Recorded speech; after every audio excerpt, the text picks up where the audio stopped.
Je vous le disais en titre, on fait le point sur le premier festival des chevaux du monde qui se tient à Compiègne du 11 au 17 avril. Et pour cela, nous recevons sur notre plateau Didier Parmentier. Didier Parmentier, bonjour. Bonjour. Alors vous êtes à l'initiative de ce premier festival des chevaux du monde qui se tient donc à Compiègne. Qu'est-ce qui vous a donné envie de créer ce festival? Qu'est-ce qui m'a donné envie? À la base, moi je suis réalisateur de films documentaires et plutôt spécialisé maintenant dans tout ce qui est culture équestre, peuple cavalier, voyage à cheval pour la chaîne Equidia ou d'autres. Et je me suis beaucoup baladé dans les festivals avec mes films ces dernières années et je me suis rendu compte qu'il n'existait aucun festival en Europe sur ces thèmes-là. Donc j'ai relevé le défi et je me suis dit qu'il fallait en créer un, quoi. Et à Compiègne? Alors à Compiègne, oui, parce que déjà je suis compiègnois, donc ça paraissait plus facile de le créer là, parce que je connais bien les lieux, et voilà. Et puis surtout, il y a une légitimité, parce qu'à Compiègne, il y a énormément de lieux historiques qui sont liés au cheval, entre les écuries du roi, le haras, le palais impérial, etc. Il y a une culture équestre qui est très forte historiquement à Compiègne. Et donc l'idée, à travers le festival aussi, c'est que plutôt que d'utiliser les lieux existants, salles de cinéma et tout ce qu'on peut imaginer sur un festival où on va projeter des films, on a décidé d'investir tous les lieux historiques de la ville et d'y faire quelque chose. Donc ça veut dire qu'on installe des salles de projection dans les écuries du haras, dans le cloître de l'abbaye où il y a la bibliothèque. Bon, les principales soirées ont lieu au théâtre impérial. Enfin voilà, donc c'est des lieux historiques dans lesquels on va amener les gens pour découvrir tout ce qui va se passer sur le festival. Alors on l'a bien compris, vous êtes un passionné du monde équestre. Est-ce que justement la passion du cheval est un véritable vecteur social, selon vous?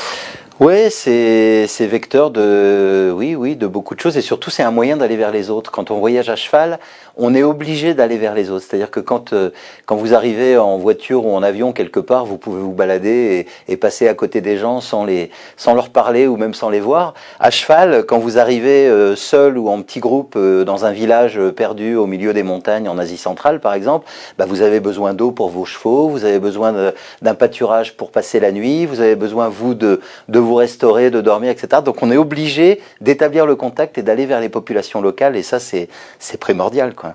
Alors justement, pour cette première édition du Festival des Chevaux du Monde, vous n'avez pas fait les choses à moitié. Vous proposez énormément d'animations et surtout beaucoup d'invités. Ouais, c'est ça, j'ai invité mes amis en fait, quoi. Quelques réalisateurs, quelques écrivains, des aventuriers qui vont nous raconter tous effectivement leur voyage, leur passion. Et voilà, donc à travers à peu près 80 films qui vont être projetés sur les 5 jours du festival, dans différents lieux, donc des grandes soirées au théâtre impérial avec des invités comme Bartabas qui vient nous présenter son dernier film Galop arrière, l'équipe de Rendez-vous en terre inconnue que tout le monde connaît sur France Télévisions, et ils ont emmené Bruno Solo en Mongolie il y a quelque temps et il vient nous raconter un peu les souvenirs qu'il garde et comment ça a un peu changé sa vie, ce voyage, quoi. Après il y a une grande soirée aussi avec des écrivains voyageurs autour de Jean-Louis Gouraud, qui est le grand spécialiste de la littérature équestre aujourd'hui, et qui lui a invité autour de lui effectivement des écrivains comme Sylvain Tesson, Jacqueline Ripard, Adnan Azam, qui viennent un petit peu de partout pour nous raconter leur passion et leur récit de voyage, voilà, quoi. Donc c'est vraiment l'idée que tous ces gens-là rencontrent le public et qu'il y ait un vrai échange avec le public. Alors il y aura aussi beaucoup d'animations pour toute la famille. Alors il y a des animations aussi dans toute la ville, c'est-à-dire que on pourra se balader d'un lieu à l'autre du festival avec des gros attelages qui vont emmener les gens partout, qui vont servir de navette un peu entre les différents lieux. Il y a des animations pour les enfants avec des baptêmes de poney, il y aura des démonstrations de voltige, il y a des attelages anciens qui sont présentés aussi sur le site du Haras National. Enfin, il y en a un petit peu pour tous les goûts. Oui. Alors je vous propose qu'on jette un coup d'œil sur la bande-annonce du festival.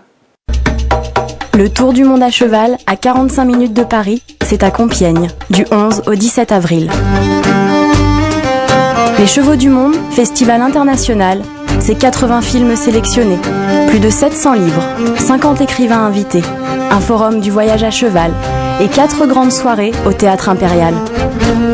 Bartabas, Bruno Solo, Mario Luracci, Thierry Lhermitte, Olivia Adriaco vous donnent rendez-vous à Compiègne, du 11 au 17 avril.